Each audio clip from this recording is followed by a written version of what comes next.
And hello, everybody. We are broadcasting live this morning from the Legacy Golf Course here at Lake Lanier Islands Resort. Business RadioX will be streaming this morning and this afternoon from the 4th annual CatRangers Charity Golf Tournament. I'm Mike alongside Dan, our producer, and Dan will also be joining us on the air. But joining us now as we get things kicked off is Sparrow Marcioni.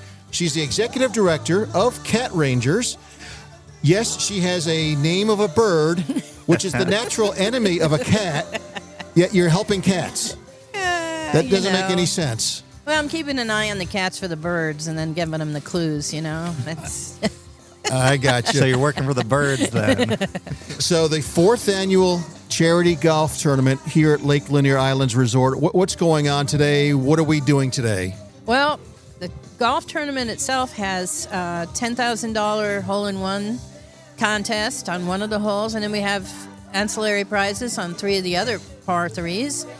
We've got a putting contest at the end of the tournament that everyone will have a chance to, have an opportunity to take a putt for $2,500, and a lot of, raffle prizes and silent auction prizes, even some memorabilia silent auction things on the inside of the shop there. Yeah, and one of the things that's made your tournament unique too, you do the long drive contest, the closest to the pin, but that's at all golf tournaments, it seems. But you've got some things here that people might not normally expect to see at a golf tournament. Talk about what else is here on the grounds. Oh, well, one of our sponsors is the Atlanta Motorsports Park, which is members only, basically car racing facility. Yeah. And they've brought out one of their modified Teslas. It's basically a race Tesla, which I can't tell you much more details than that because they didn't give me this sheet, but I know everyone who looks at it goes, wow. Yeah, very, Look at that. very cool car.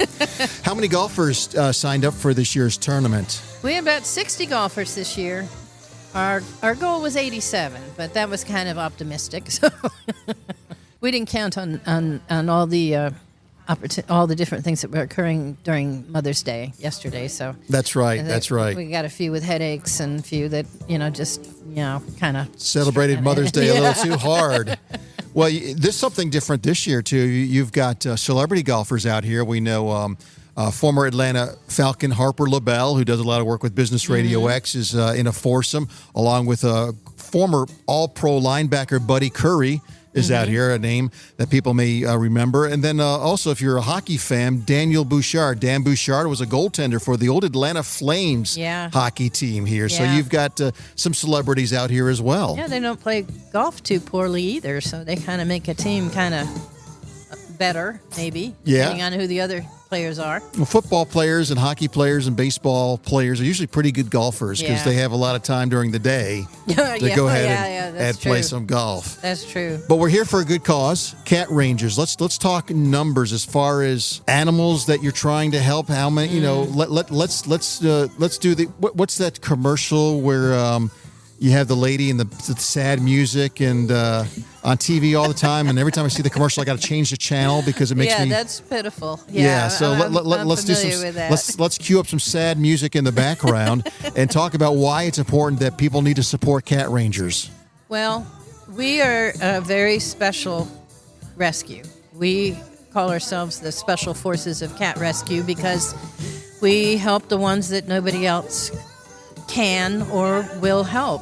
And a lot of times it's not just the cats. Sometimes it's the families that are not able to support their cats or losing their cats for some reason, losing their homes for some reason, losing a family member and ending up with cats that they don't know what to do with. So it's not just the cats, it's also the families and the people that are going through difficulties. And I can't even tell you how many times we've accepted older cats, sometimes very senior cats from a family who was so distraught about having to give them up and are still following up with them years later to see how they're doing, and they're keeping in touch with the people that adopted them, keeping in touch with us, and so there's a lot of sadness and crisis and difficulty involved in doing rescue of any kind.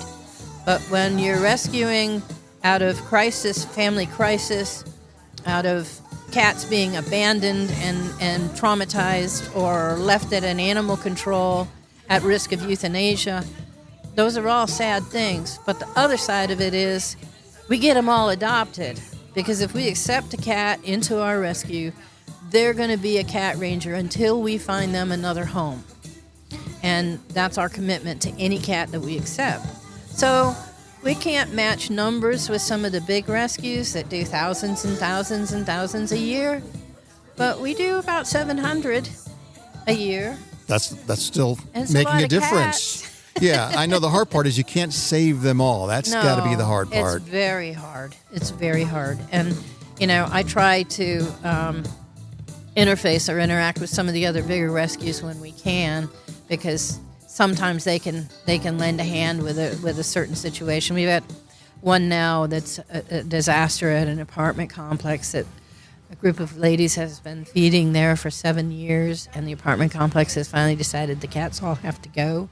And so we don't normally get involved in those kinds of situations, but there's enough cats that it's going to take 2 or 3 rescues to be able to resolve that. And we may be the spokesperson, but we won't be able to take all of them because these are a different type of cats.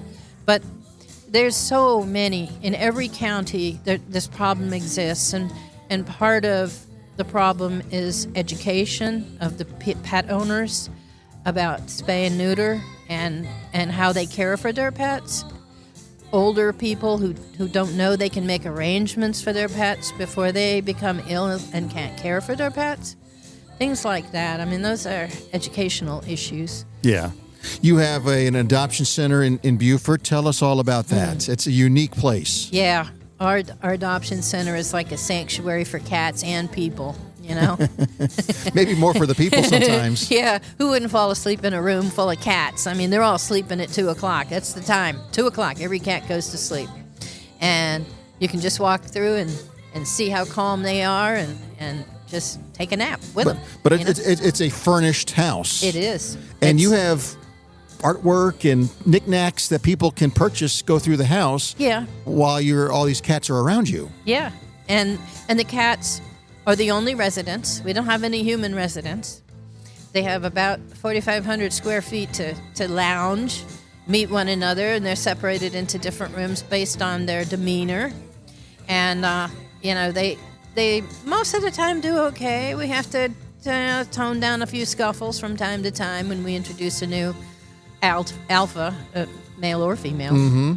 And but most of the time they're pretty good. And it's an immense task to keep a 4,500 square foot house with 70, 80 cats in it clean.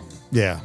So there's expenses there. So how can people help? How can they donate time, money, resources? What are you looking for? Well, of course, cash donations are utilized however, so there's always that. And people can donate through our website, which is CatRangers.org. But we also have wish lists on Amazon and Chewy for specific things that we are in need of, and that we try to keep it current to what we actually need at the time, sort of. Yeah. There's some things we always need, but, and as far as volunteers, we always need volunteers. I mean, there's all different types of tasks that the volunteers can do, including socializing with the cats. Right. Because when these guys come in, doesn't matter which cat it is, they're all traumatized from something. Even some of them have been severe traumas that a human couldn't survive. I mean, you did that, you're still here, and But we also need fosters. We have a specific capacity that we can maintain at our center, and if we want to rescue more than that, they either have to go to foster. Well, basically, that's the only other alternative. They have to be in a foster home. So our only way to rescue more is by having more foster parents to care for the cats while they're in recovery. And the website, again, is CatRangers.org? Org, yes. Okay.